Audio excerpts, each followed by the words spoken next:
নমস্কার, আমি ডক্টর বোধিসত্ত্ব খান চলে এসেছি সহজ শেয়ার বাজারের আরেকটি নতুন এপিসোড নিয়ে। প্রিয় বন্ধুরা, আজকের ঈদ। আমার যে প্রিয় মুসলিম ভাই বোনরা রয়েছেন তাদেরকে ঈদের শুভেচ্ছা জানিয়ে এই এপিসোড শুরু করছি। আপনারা প্রত্যেকে একটি কথা শুনেছেন, জীবনের ধন কিছুই যায় না ফেলা। বিগত বহু দশক ধরে যে ব্যবসাগুলো ভারতবর্ষ দেখেছে, মাল্টি ব্যাগার্স তৈরি করেছে, বিপুল সম্পদ সৃষ্টি করে দিয়েছে বিনিয়োগকারীদের, তাদেরকে ধন্যবাদ আমাদের জানাতেই হবে।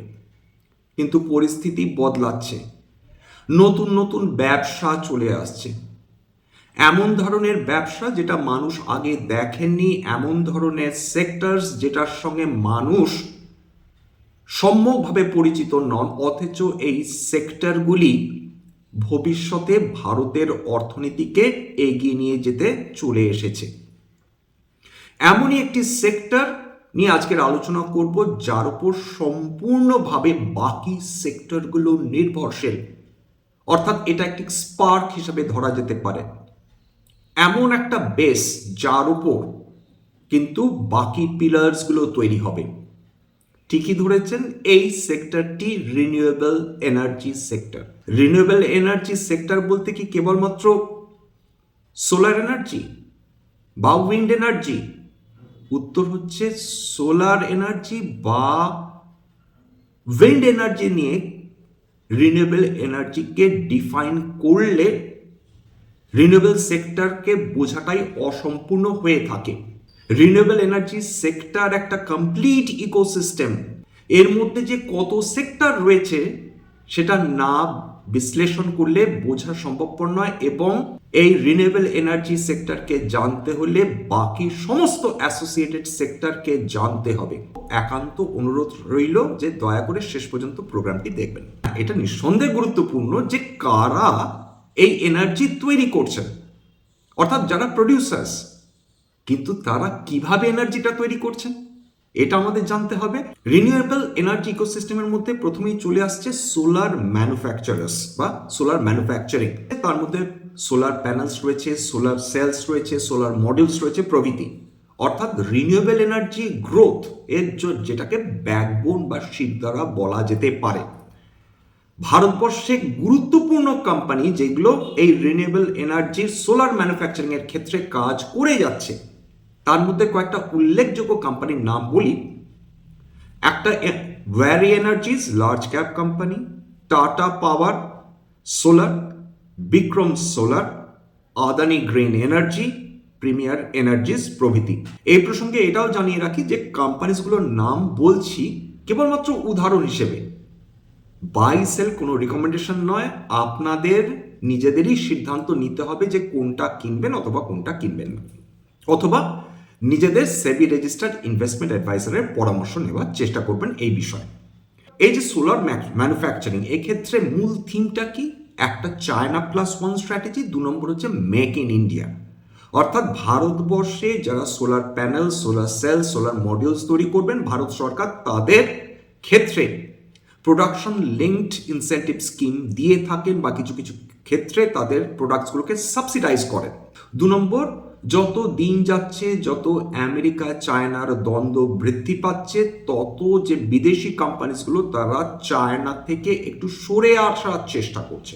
আমেরিকা চায়নার বিরোধে বা দ্বন্দ্বে যদি এই মাল্টিন্যাশনাল কোম্পানিসগুলো ফেঁসে যায়, সেক্ষেত্রে তাদের আর্থিক ক্ষতি হওয়ার সম্ভাবনা রয়েছে, এবং সেই ক্ষেত্রে সবচেয়ে নিউট্রাল দেশ গোটা বিশ্বের মধ্যে এই মুহূর্তে ভারতবর্ষ। সুতরাং চায়না প্লাস ওয়ান স্ট্র্যাটেজি মোটেই ইরেলিভেন্ট নয়, বরং স্ট্র্যাটেজিক্যালি ভীষণ ভায়াবল হিসাবে ধরা যেতে পারে। 2 নম্বর, পাওয়ার জেনারেশন, অর্থাৎ কারা প্রকৃতপক্ষে এই রিনিউয়েবল এনার্জি সৃষ্টি করছে, কারা তৈরি করছে। মূল উদ্দেশ্যটা হচ্ছে যে ভারতবর্ষকে যে করেই হোক 2070-এর মধ্যে জিরো কার্বন ফুটপ্রিন্টে পৌঁছাতে হবে, অর্থাৎ জিরো কার্বন এমিশন। এই জায়গাটায় দাঁড়িয়ে যে কোম্পানিগুলো এই ধরনের পাওয়ার জেনারেশন করছে, তার মধ্যে লিডার্স যারা রয়েছেন, Adani green energy, Tata power, JSW energy, NTPC green energy, এর মধ্যে কয়েকটা কোম্পানির নাম ওভারল্যাপ করবে, কারণ তারা মোটামুটি সোলার প্যানেলসও ম্যানুফ্যাকচার করছে, আবার পাওয়ার জেনারেশনও করছে। যেমন আদানি গ্রিন এনার্জির কথা চলে আসে। 3 নম্বর, যেটা ভাইটাল কগ বলা যেতে পারে এই পাওয়ার ইকোসিস্টেম, রিনিউয়েবল পাওয়ার ইকোসিস্টেমে, পাওয়ার ট্রান্সমিশন অর্থাৎ গ্রিড ইনফ্রাস্ট্রাকচার।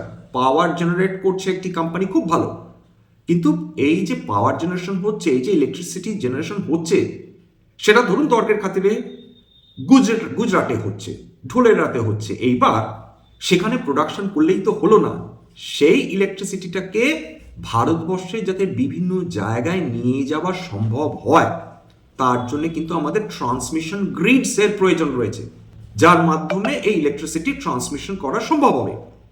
গুরুত্বপূর্ণ কোম্পানিগুলো একটু মন দিয়ে শুনুন। Power grid corporation of India সবচেয়ে শক্তিশালী কোম্পানি, ট্রান্সমিশন কোম্পানি হিসাবে ভারতবর্ষের মধ্যে, ভারত সরকারের কোম্পানি।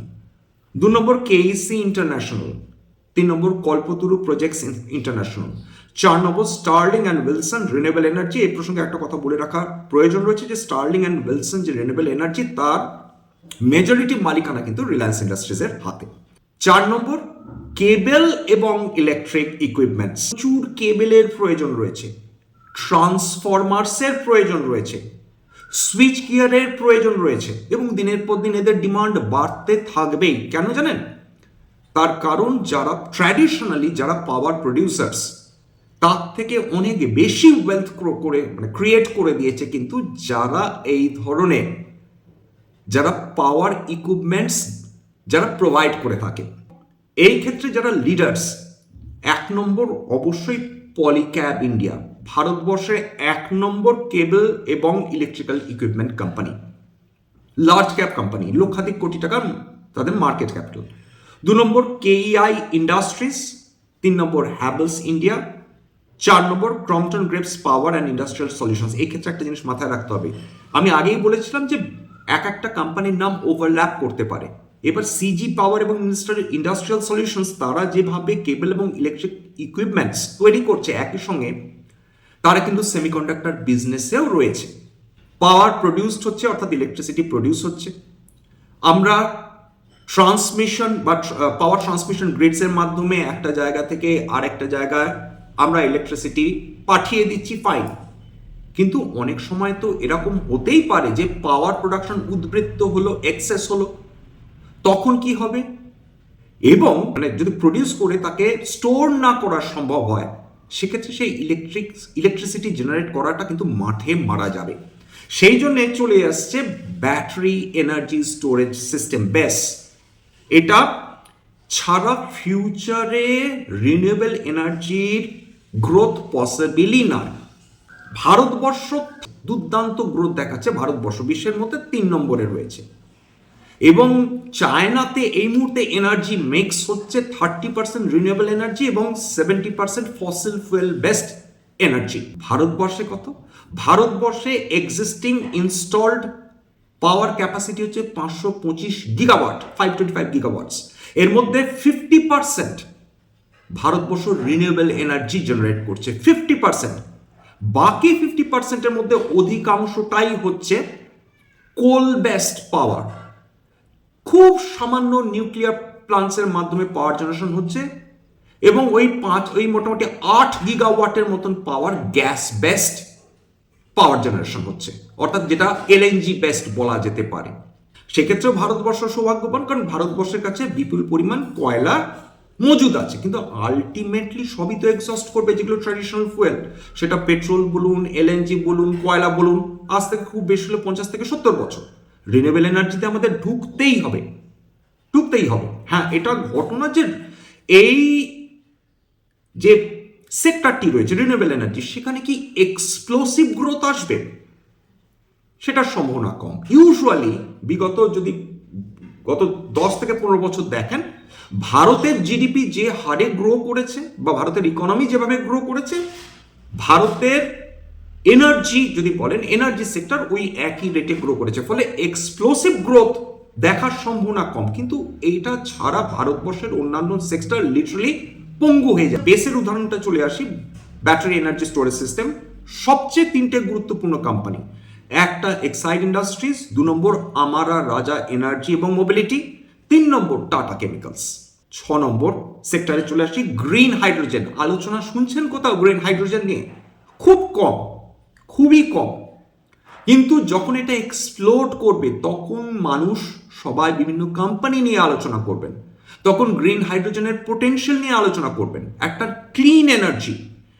সেই জন্য এটাকে গ্রিন হাইড্রোজেন বলা হচ্ছে। এটা একটা লং টার্ম ডিসরাপটিভ থিম বলছেন বিশেষজ্ঞরা। কি প্লেয়ার্স কারা কারা গ্রিন এনার্জি প্রোডাকশনে একেবারে ইনভলভ হয়ে রয়েছেন?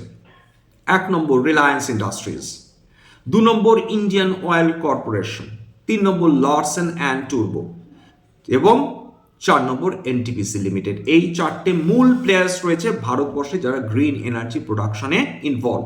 7 নম্বর রিনিউয়েবল ইপিসিস, অর্থাৎ যারা প্রজেক্ট তৈরি করে। পাওয়ার তৈরিটা হবে কি করে, ইলেকট্রিসিটি জেনারেটেড হবে কি করে যদি পাওয়ার প্লান্টসই না তৈরি করা সম্ভব হয়? সেই ক্ষেত্রে পাওয়ার প্লান্টস একটা ভীষণ ভাইটাল একটা এরিয়া।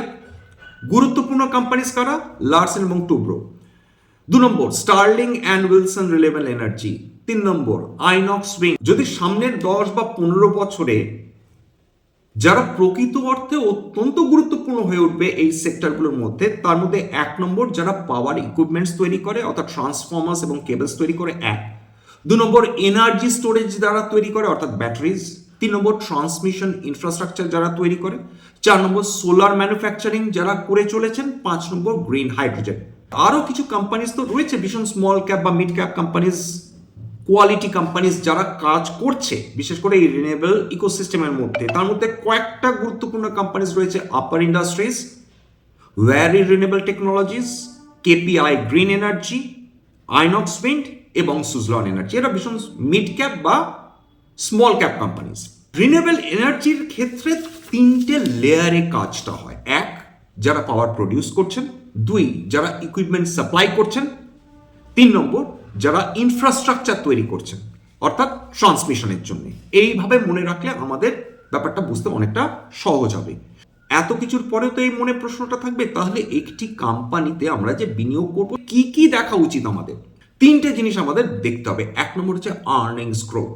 একটি কোম্পানির বিগত 3 বছর বা 5 বছর লাগাতার তাদের আর্নিংস বৃদ্ধি করে চলেছে কিনা, সোজা কথা বিক্রি বাটা তাদের বাড়ছে কি বাড়ছে না, কোয়ার্টার অন কোয়ার্টার বা ইয়ার অন ইয়ার দেখতে হবে। কারণ আর্নিংস যদি নাই বাড়ে সেক্ষেত্রে একটা কোম্পানি গ্রো করবে কি করে বা তার প্রফিটেবিলিটি গ্রো করবে কি করে?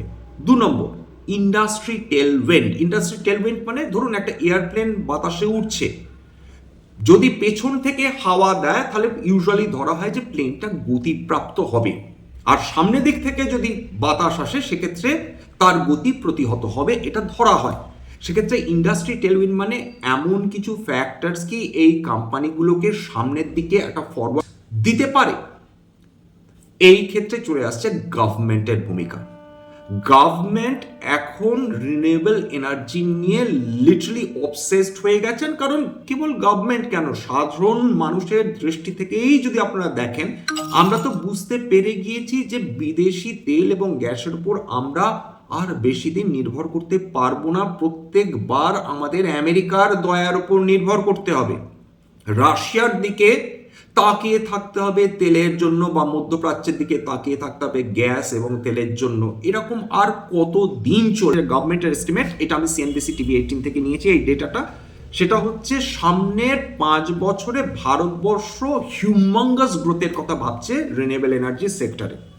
তার মধ্যে প্রত্যেক বছর ক্যাপাসিটি অ্যাডিশন মানে প্রত্যেক বছর ভারতবর্ষ কতটা করে নতুন এনার্জি তারা জেনারেট করতে পারবেন। এই ক্ষেত্রে যে ডেটাটা সম্ভাব্য ডেটাটা দেওয়া হয়েছে তার মধ্যে বলা হচ্ছে যে থার্মাল এনার্জি 50 গিগাওয়াট অর্থাৎ বছরে 10 গিগাওয়াট করে ক্যাপাসিটি অ্যাডিশন হবে থার্মাল পাওয়ার প্ল্যান্টসগুলোর ক্ষেত্রে। নিউক্লিয়ার এনার্জি সেটা 7 গিগাওয়াট টোটাল সামনের 5 বছরে অ্যাডিশন হলেও হতে পারে।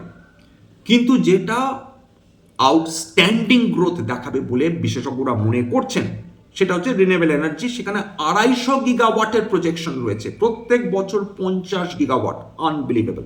কত দ্রুত রিনিউয়েবল এনার্জি ক্যাপাসিটি অ্যাডিশন হচ্ছে সেই দিকে তাকিয়ে থাকবো। 2 নম্বর আমাদের নজরে কি থাকবে, যে ভাই যেদিন থেকে আমরা দেখতে পাবো তেল এবং গ্যাসের পরিমাণের মানে আমদানির পরিমাণ আমরা কমাতে শুরু করেছি, কোয়ার্টার অন কোয়ার্টার বলুন বা ইয়ার অন ইয়ার বলুন, সেই দিন থেকে বুঝতে পারবেন যে আমাদের রিনিউয়েবল এনার্জি সেক্টরে আমরা ধীরে ধীরে সেলফ সাফিসিয়েন্ট হয়ে উঠছি। এখনো 80% উপর নির্ভরতা আমাদের রয়েছে বিদেশি তেল এবং গ্যাসের উপর, সেটা মুখের কথা না। যেদিন থেকে এই আমদানি অর্থাৎ তেল এবং গ্যাসের আমদানি কমতে শুরু করবে, সেদিন থেকে আমাদের বুঝতে হবে যে ভারতবর্ষের এক্সটার্নাল ডিপেন্ডেন্স কমছে। জিওপলিটিক্যাল টেনশনের কারণে ভারতবর্ষের এনার্জি সিকিউরিটির ওপর আঘাত আসছে না, কারণ আমাদের অধিকাংশ যে ডেফিসিট সেটা সম্পূর্ণভাবে নির্ভরশীল আমাদের বিদেশ থেকে আমদানি করা তেল এবং গ্যাসের উপর। এই কারণে আমাদের পকেট থেকে প্রত্যেক বছর এত লক্ষ লক্ষ কোটি কোটি টাকা বেরিয়ে যায়। স্ট্যান্ডার্ড ডিসক্লোজার যে কোম্পানিজগুলো নিয়ে আলোচনা করলাম, হতে পারে তার মধ্যে কয়েকটিতে আমার মামা পরিবারের ভেস্টেড ইন্টারেস্ট থাকলেও থাকতে পারে। ভবিষ্যতে যদি নতুন করে কিনি বা বিনিয়োগ করি, আগাম বিজ্ঞপ্তি দিয়ে কিনতে বা বিক্রি করতে পারবো না। স্ট্যান্ডার্ড ডিসক্লেমার, এটা কেবলমাত্র একটা এডুকেশন চ্যানেল। বাঙালি বিনিয়োগকারীদের ইনভেস্ট অ্যাওয়ারনেস বৃদ্ধির জন্য এখানে কোনো ধরনের কোনো শেয়ারের buy sell recommendation, suggestion, advice এমনকি ইনফ্লুয়েন্স করার প্রচেষ্টা নেই। সবশেষে যেটা বলি, যদি এই ধরনের এপিসোড আপনাদের ভালো লাগে প্লিজ লাইক দেবেন, প্লিজ সাবস্ক্রাইব করবেন, এবং যদি সত্যি মনে হয় আমার বাঙালি ভাই বোনদের জীবনে একটুখানি ভ্যালু অ্যাড করতে পেরেছি, প্লিজ নিজের গ্রুপে শেয়ার করে দেওয়ার চেষ্টা করবেন। আজকের জন্য নমস্কার।